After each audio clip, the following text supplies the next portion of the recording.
ಓಂ ಶ್ರೀ ಗುರುಭ್ಯೋ ನಮಃ ಹರಿಃ ಓಂ.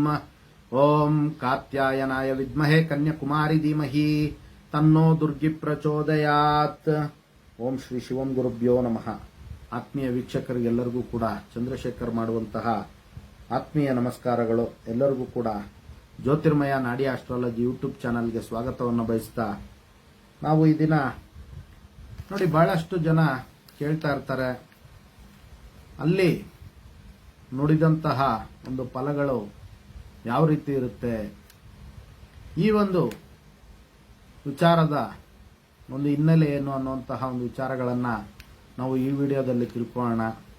ನೋಡಿ, ಯಾವುದಾದ್ರೂ ಒಂದು ವಿಚಾರವನ್ನು ಚರ್ಚೆ ಮಾಡುವಂತಹ ಒಂದು ಸಮಯದಲ್ಲಿ ಅಲ್ಲಿ ನುಡಿದಂತಹ ಒಂದು ಶಕುನದ ಫಲ ಯಾವ ರೀತಿ ಇರುತ್ತೆ ಅನ್ನುವಂತಹ ಒಂದು ವಿಚಾರ ನಾವು ತಿಳ್ಕೊಳ್ಳೋಣ.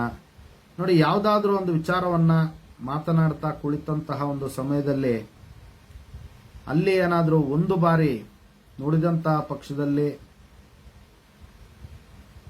ಆ ಒಂದು ವಿಚಾರಗಳಿಂದ ಸಮಸ್ಯೆ ಉಂಟಾಗುತ್ತೆ ಅನ್ನುವಂಥದ್ದು ಅಲ್ಲಿ ಒಮ್ಮೆ ನುಡಿದಂತಹ ಒಂದು ವಿಚಾರದಲ್ಲಿ ಶಕುನ ಫಲ ಆಗಿರ್ತಕ್ಕಂಥದ್ದು. ಅದೇ ರೀತಿ 2 ಸಾರಿ ಏನಾದರೂ ಅವನು ಅಲ್ಲಿಯ ಒಂದು ನುಡಿದಂತಹ ಒಂದು ವಿಚಾರ ಏನಾದರೂ ಇದ್ರೆ ಆ ಒಂದು ಫಲ ಅತ್ಯಂತ ಶುಭ ಶಕುನ. 2 ಬಾರಿ ಏನಾದರೂ ಅಲ್ಲಿ ಸೌಂಡ್ ಮಾಡಿದಂತಹ ಪಕ್ಷದಲ್ಲಿ ಅವರ ಒಂದು ವಿಚಾರ ಸಫಲತೆ ಉಂಟಾಗುತ್ತೆ ಮತ್ತು ಅದರಿಂದ ಶುಭ ಪ್ರಾಪ್ತಿ ಆಗುತ್ತೆ ಅನ್ನುವಂಥದ್ದು ಆ ಒಂದು ಶಕುನದ ಫಲ ನಿರ್ಧಾರ ಆಗಿರುತ್ತೆ. ಇನ್ನು ನೋಡಿ, ಅದೇ ಒಂದು ವಿಚಾರದಲ್ಲಿ 3 ಬಾರಿ ಏನಾದ್ರೂ ಅಲ್ಲಿಯ ಒಂದು ಶಕುನ ಉತ್ಪತ್ತಿ ಆದಂತಹ ಪಕ್ಷದಲ್ಲಿ ಆ ಒಂದು ವಿಚಾರಗಳಿಂದ ಮಧ್ಯಮ ಫಲ ಉಂಟಾಗುತ್ತೆ. ಇನ್ನು 4 ಬಾರಿ ಏನಾದರೂ ಅಲ್ಲಿ ಸೌಂಡ್ ಮಾಡಿದಂತಹ ಪಕ್ಷದಲ್ಲಿ ಅಂದ್ರೆ ಅಲ್ಲಿ ನುಡಿದ ಶಕುನದ ಫಲ ಅತ್ಯಂತ ಲಾಭ ತಂದ್ಕೊಡುತ್ತೆ ಮತ್ತು ಸುಖವನ್ನ ತಂದ್ಕೊಡುತ್ತೆ ಆ ಒಂದು ವಿಚಾರಧಾರೆಗಳಿಂದ ಅನ್ನುವಂಥದ್ದನ್ನ ನಾವು ತಿಳ್ಕೊಬಹುದಾಗಿರುತ್ತೆ. ನೋಡಿ, ಅದೇ ರೀತಿ 5 ಬಾರಿ ಏನಾದರೂ ಅಲ್ಲಿ ಶಬ್ದ ಮಾಡಿದಂತಹ ಪಕ್ಷದಲ್ಲಿ ಅವರ ಒಂದು ವಿಚಾರಗಳೆಲ್ಲವೂ ಕೂಡ ಅತ್ಯಂತ ಲಾಭದಾಯಕವಾಗಿ ಅವರಿಗೆ ಶುಭ ಫಲಗಳನ್ನು ತಂದುಕೊಡುತ್ತೆ ಅನ್ನುವಂಥದ್ದನ್ನ ನಾವು ತಿಳ್ಕೊಬಹುದಾಗಿರುತ್ತೆ. ಇನ್ನು 6 ಬಾರಿ ಏನಾದರೂ ಅಲ್ಲಿ ಶಬ್ದ ಮಾಡಿದಂತಹ ಪಕ್ಷದಲ್ಲಿ ಆ ಒಂದು ಶಕುನ ನೋಡಿ ಆ ಒಂದು ವಿಚಾರಗಳಿಂದ ಅವರಿಗೆ ಕಲಹ ಪ್ರಾಪ್ತಿಯಾಗುವಂಥದ್ದು, ಸಮಸ್ಯೆ ಉಂಟಾಗುವಂತ ಒಂದು ಸಾಧ್ಯತೆ ಇರುತ್ತೆ.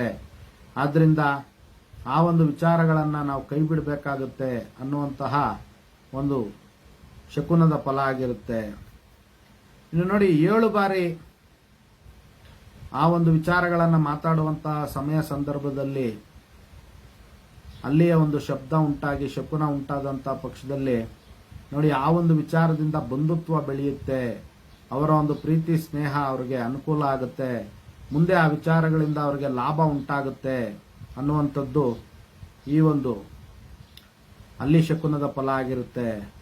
ಇನ್ನು ಅದೇ ಸಮಯದಲ್ಲಿ 8 ಬಾರಿ ಏನಾದರೂ ಅಲ್ಲಿ ಶಬ್ದ ಮಾಡಿದಂಥ ಪಕ್ಷದಲ್ಲಿ ಆ ವಿಚಾರವನ್ನು ಯಾವುದೇ ಕಾರಣಕ್ಕೂ ಮಾತಾಡಬಾರ್ದು, ಅದರಿಂದ ಮರಣಪ್ರಾಪ್ತಿ ಅಥವಾ ಸಮಸ್ಯೆ ಉಂಟಾಗುವಂಥ ಒಂದು ಸಾಧ್ಯತೆಗಳು ಬರುತ್ತೆ, ಅದರಿಂದ ಸಮಸ್ಯೆಗಳ ಒಂದು ಉದ್ಭವ ಆಗುತ್ತೆ. ಆದ್ದರಿಂದ ಆ ಒಂದು ವಿಚಾರಗಳು ನಮಗೆ ನಿಷಿದ್ಧ ಅನ್ನುವಂತಹ ಒಂದು ವಿಚಾರಗಳನ್ನು ಅವರು ತಿಳ್ಕೊಳ್ಬೇಕಾಗುತ್ತೆ. ಇದಿಷ್ಟು ಕೂಡ ಅಲ್ಲಿ ಶಬ್ದ ಮಾಡಿದಂತಹ ಒಂದು ಶಕುನದ ಒಂದು ಫಲ ಆಗಿರ್ತಕ್ಕಂಥದ್ದು. ಎಲ್ಲರಿಗೂ ಕೂಡ ಜಗನ್ಮಾತೆಯ ದಿವ್ಯ ಆಶೀರ್ವಾದ ಇರಲಿ ಅಂತ ಮತ್ತೊಮ್ಮೆ ನನ್ನ ಆರಾಧ್ಯ ದೇವತೆ ಲಲಿತಾಂಬಿಕೆ ಬಳಿ ಪ್ರಾರ್ಥನೆ ಸಲ್ಲಿಸುತ್ತಾ, ಸರ್ವೇ ಜನಃ ಸುಖಿನೋ ಭವಂತು, ಸಮಸ್ತ ಸನ್ಮಂಗಳಾನಿ ಭವಂತು, ಶುಭಮಸ್ತು.